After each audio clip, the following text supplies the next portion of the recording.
going to show you how to use a print all macro.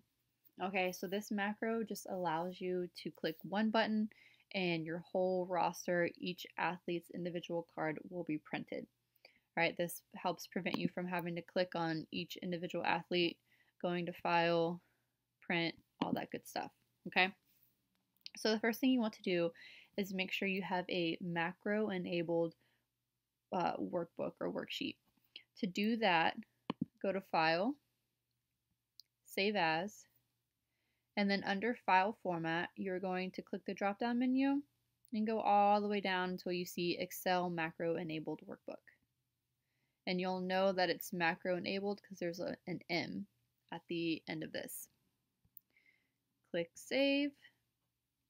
Now I have to go to the saved macro workbook. And now we're on a macro enabled Excel file. Okay.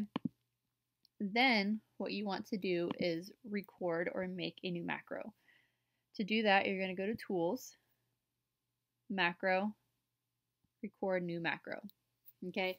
Now you can name this macro if you want. If you're having more than one phase on one Excel sheet, then I would. So we can name this Off-Season 1. Again, Excel does not like spaces, so it has to be just one long word. Click OK. Then back to Tools, Macro, Stop Recording.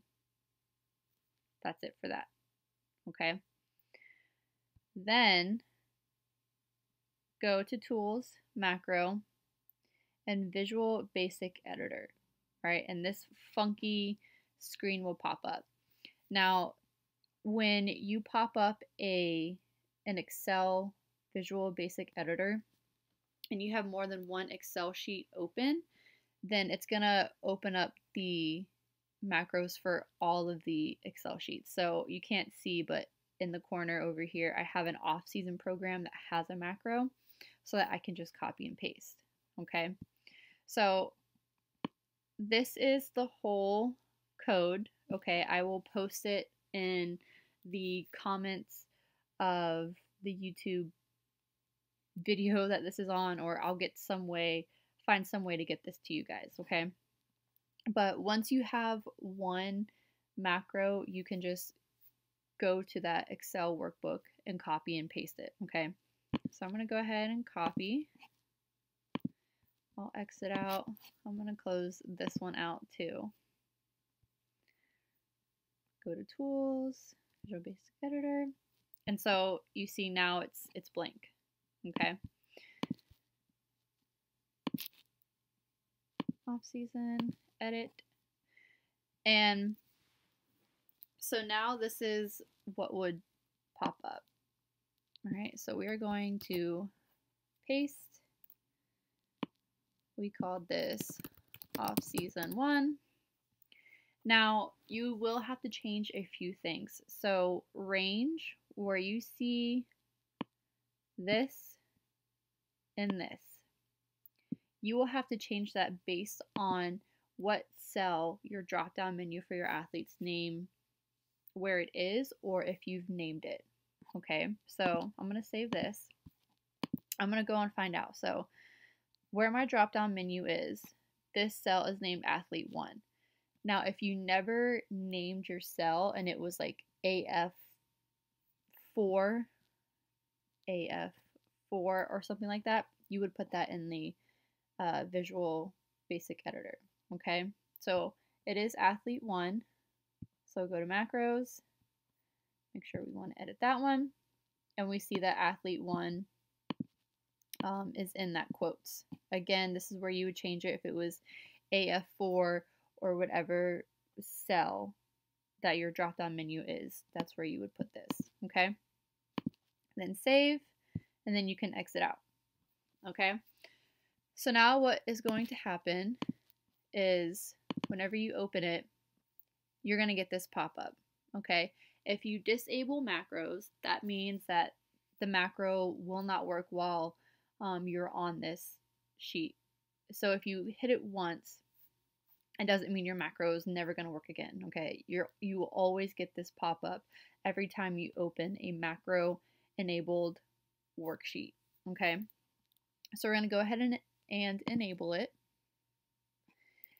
Now, to run your macro, go to Tools, Macro, and then you'll see this button that just says Run, okay?